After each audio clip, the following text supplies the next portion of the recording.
never seen. Yo, what's up guys? Bill here, Classic Rock and Metal Review. Time for another edition asking that burning question. Love you long time.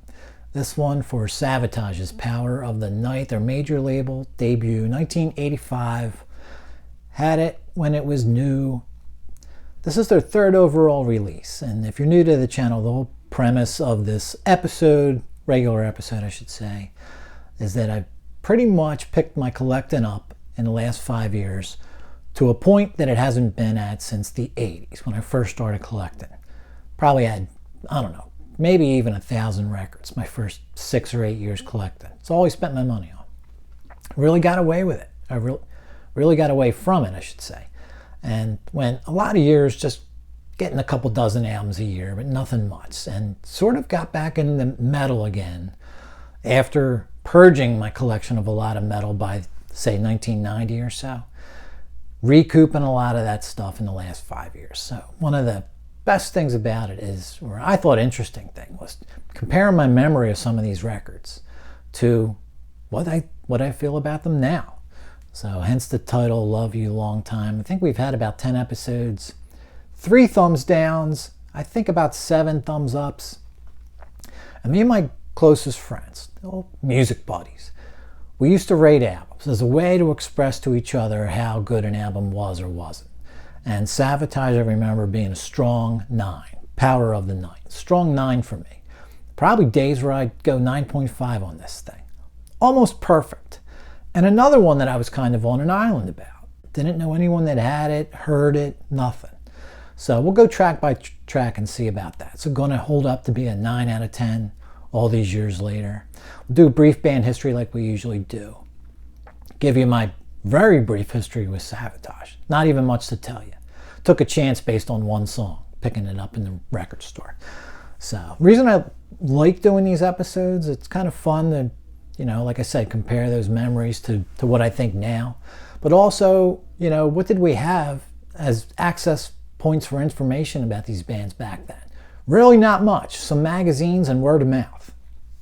A band like Savatage, I didn't know anybody that owned any Savatage. A lot of metal friends, they were into either heavier stuff or not as heavy stuff. Not a lot of people in the middle like me with bands like Armored Saint, Savatage, Bullet, those kind of bands. They just weren't on a lot of people's radars, people I hung with. So now the internet helps us all out. And digging around for this episode, learned a whole bunch of stuff about these guys I never knew. And how was I going to know back then anyway? So once again, we'll do that here, dig into some basics of the band. Now, if you're big fans, these are going to be nothing new points, that I'm be getting across here. But these were all kind of news to me. So let's start out with our band history. Savatage formed 1979.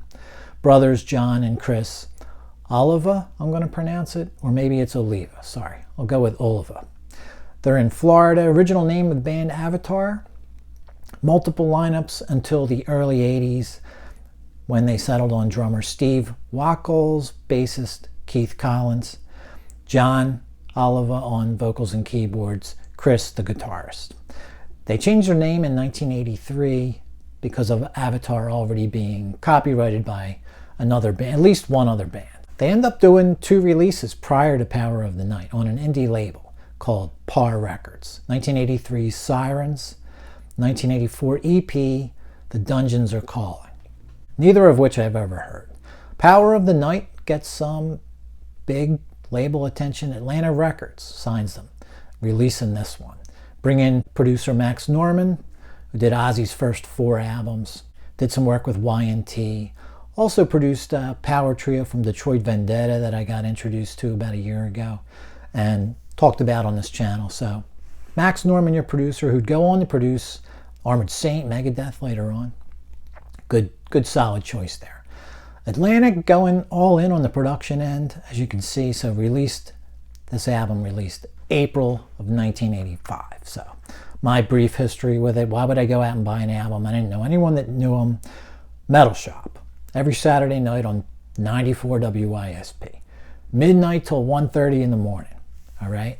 And I lived for that show because it was really the only metal you got on the radio. And you got to hear a lot of different bands and see what, this is a perfect example. something you maybe saw in the store but didn't know anything from, you wouldn't buy. I got to hear the title, pretty sure it was the title track, Power of the Night. Heard it, I think, only once, maybe twice, and it was enough for me to go out and buy this album. Loved it straight away. Had it within a week or two. It was one of the next albums I got after hearing that song. So a gamble, only knowing one song, right? But I just thought it was an instant classic. And like I said, I didn't know anyone that really agreed with me. Even the couple people I played it with said, yeah, it's pretty good.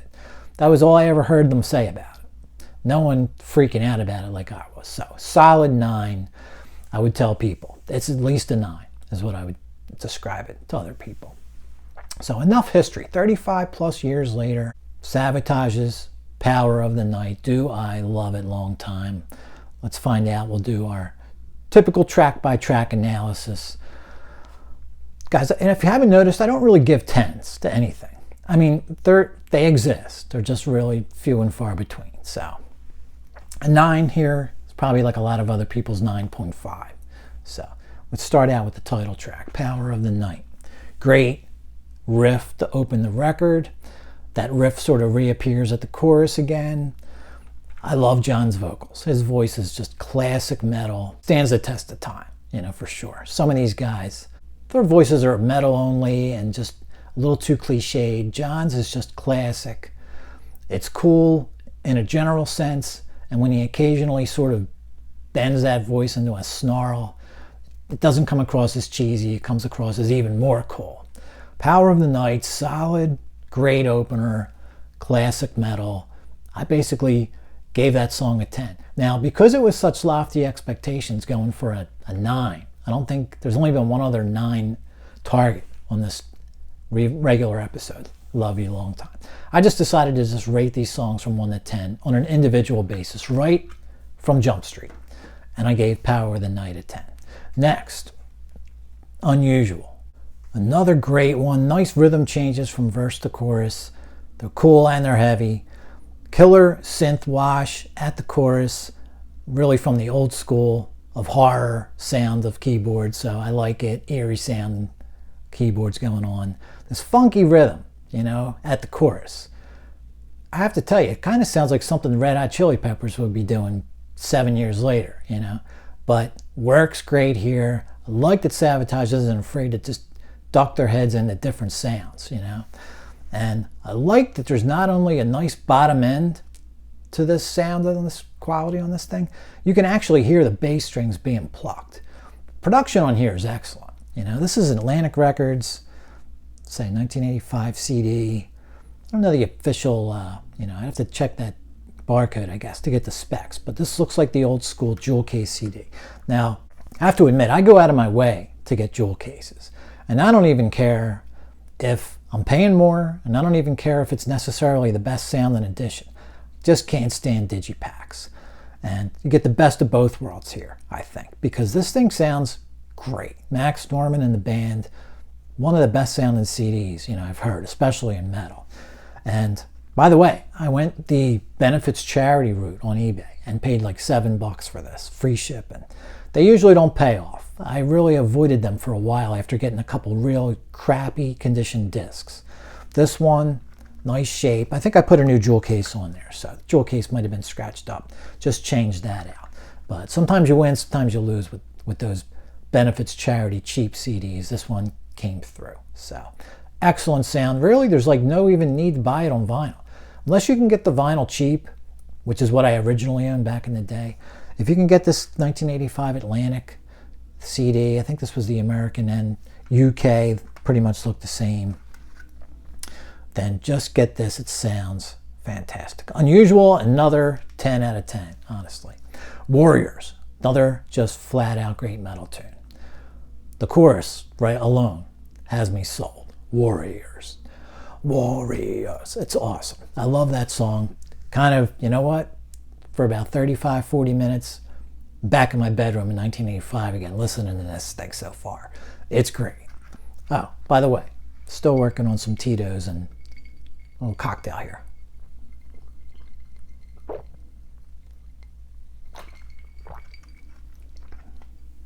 What's next?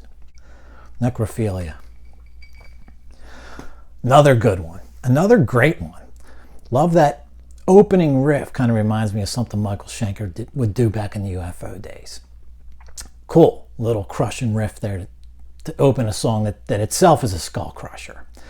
These songs are not just good, they're all great. Well written, well produced, already mentioned that.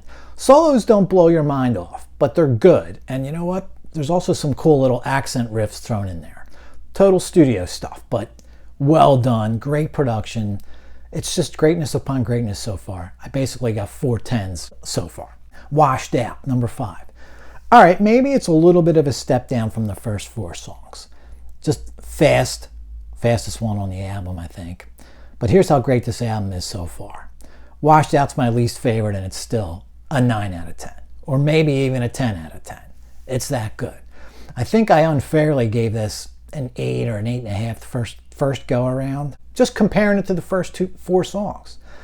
And listens 3, 4, I think I even listened to this thing 5 times.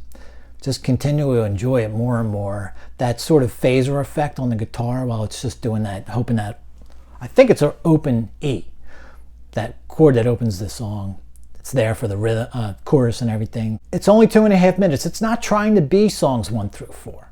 Just a little quick one and a damn good one. Love John's voice, especially like I said, when he twists it to that little diabolical snare he throws in there now and then. So another solid song. 9, maybe a 9.5. It's just, this was vinyl back in the day for me. So side 1, awesome. Next up, Hard for Love. Kind of get a little more mid-tempo with this one. And I get Quiet Riot vibes off this song. And not in a bad way. This would be one of Quiet Riot's better songs, I think, actually.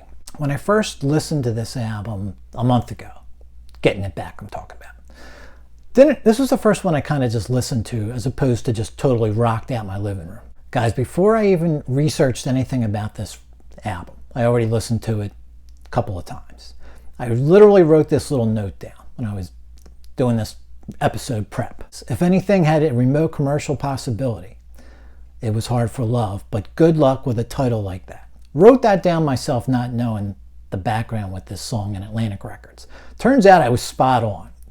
Atlantic Records actually budgeted to make a video for this song. They just asked the band to change the title to Hot for Love instead of Hard for Love.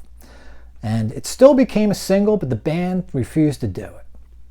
So the video did not get made. That's how strongly Atlantic Records felt. And I really kind of can't blame them, but man, I give Savatage a lot of credit for just sticking to their guns, keeping this song called Hard for Love. A little bit of a cheesy title, but the song wins you over. It's just so good. It's just a good, catchy song. Now, I think I might have gave this one an 8 out of 10, probably a 7, 7.5 when I first heard it. But it was one of those songs, one of a handful of songs that as the weeks went by, man, when I put it on a 3rd, 4th, and 5th time, guys, it was because I felt like hearing this album after those first 2 listens where I kind of rated things. I went back and looked at all those ratings, 4th or 5th listen in, and I had to raise a couple of them. The songs that were my least favorites were getting as almost up there with my favorites. Still trying to hit a 9 out of 10 is pretty tough. This one I went with an 8. Although I admit it might have only been a 7 at first. So that higher rating from those repeated listens. And the song just sticking in my damn head, days later. Fountain of Youth, some great Don Airey-like keyboard effects here. That haunting sort of choral effect. And it's really, this album in general, probably the coolest use of synthesizers maybe ever in metal. I like it. It's not heavy-handed. They're just in parts. A lot of times, there's almost a formula here where the songs start out heavy. When it comes to the choruses, there gets to be some keyboard in the background, kind of set a little more ominous tone to the choruses. So again, here you got some like Maiden-like fills on guitar in spots. And like I said, more great synthesizer effect. I love how, my favorite part, honestly, they do this earlier in the song, but not as heavily, but that slow sort of heavy gallop comes in, which is cool in the I think it's right before the solo they do that. But then how the song ends, it gets back to that slow heavy gallop.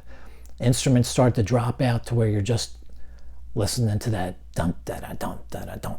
And you know what, man, I really wish, if I was making a list of songs that end too soon, this would be number one. I really feel like as great as a song is, that it just gets to my favorite part at the end of the song, and then it just ends. But it's still another really, really good one. Next up, Skull Session. Another fast one, probably the second fastest song on the album. This one's probably on the lower third of this album for me overall, but it's still very good. More basic than a lot of else of what's on here. Doesn't really build upon an awesome opening riff. This one's just a little more straight ahead. And you got used to so much greatness along the way. Songs being really well-rounded instrumentally and things. This one just keeps things a little more simple, and it's just not as fulfilling as the other songs. It's still decent, pretty good song. Stuck on You, is that the name of the last one? The closest to the opening 4 songs in terms of that great mix of keyboards and guitar, in my opinion. Cool note riff, synth wash, perfectly placed, again, that magic formula that works so well in the first 4 songs. Stuck on You, closest thing to it on side 2. Verses are completely different than the chorus. Great groove here. Song, kind of a groove song, really. Another winner, not top tier, but very, very good, solid. Ends on In the Dream. This was the second single from the album. You can maybe call it power ballad. It's in that realm. Not quite as cliche as a lot of them. This album earned a little allowance, in my opinion. So Strong, 1 through 9. Ended on a sort of slower number, but still pretty heavy. It's a pretty decent, mellow metal song. And I really like the fact that that chorus is only those 3 single syllable words, in the dream. John just has them hanging out there. Seems like forever. Those 3 syllables take up 10 seconds at each chorus. Really hang there, really entrancing, And another really good song, man. Overall, strong album, but is it a 9? Do I love it? Long time. You know what? I knew it was going to be tough, so like I said, I was keeping score along the way because the 9's tough. Rated the individual songs right away, and like I said, I went back and I had to raise a couple of those initial scores once I got to like my 4th and 5th listen. However, you know what? I just couldn't wait to play. Every time I played this album, I couldn't wait to play it again, and I continued to like it more. As much as I liked it the first listen, continued to like it more. Every few days I played this thing. When I had it on the 5th time, I had to go back and jack up a couple of those individual song ratings. The songs aren't 7s or 7.5s. They're 8s and 8.5s. What I thought initially were the weakest parts on the album were really pretty good songs. This thing came in at a 9.3 for me. It's a definite thumbs up. It's a heavy metal classic. You really need to get this one. I know I say that a lot. I recommend this. I'm not recommending this. I'm mandating you get this, or I'm pulling your subscription. It's just a great one, man. And you know what? I can't for the life of me figure out why I never went and got Sirens or the EP. I kind of remember Sirens being out there, seeing it in the shelves. The EP, I don't really know about. I did go get Fight for the Rock when that came out. I know the reputation with that one. Not a lot of people liked it. Definitely a come down. I remember Day After Day on there. I think there's a title track on there. I would like to get that again just to revisit it. Not with the expectations that I had for Power of the Night.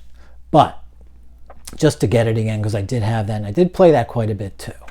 So I never even heard anything else by these guys. Not even Hall of the Mountain King, etc. So I will definitely be pursuing more Savatage for sure. And, on the one hand, man, it's kind of pathetic. I know that I ditched a lot of my metal in the late 80s. Been this slow to get some of it back. But on the other hand, man, getting these things, it's almost like they're almost new again. So, what's done is done. I can't change the past. But going back and just recouping this stuff, it's been like a treasure trove of great albums to recollect. I've been so out of touch with bands like this. I only found out a few years ago that these guys were involved with Trans-Siberian Orchestra. Probably the only one on the YouTube that didn't know that. But anyway, consider it a blessing in a way. Get to do cool shows like this. So it's a 9.3. It beats the 9. It might have even been a 9.4. I was on the edge there. So strong 9 for Power of the Night. Great, excellent metal classic. Man, this would probably be in my top 25 metal albums everyone should own, I'm sure, if I ever decide to put a list together like that. All right, next up for Love You Long Time, next month in March, it's going to be Anthrax's Fistful of Metal. I guess once that's done, I'll throw out another little ballot box for you guys to fill out and throw 3 more titles at you. I got about another half dozen I could do right away if I wanted to. So I'll let you guys pick the next upcoming schedule with that. And guys, I was shooting for 10 episodes in February. I'm only going to get to, this is going to be the 7th or 8th one. That's all I'm going to get to. So next up coming will be the March schedule. I'll break that down for you, let you know what's coming at you. Everyone, have a great friggin' day.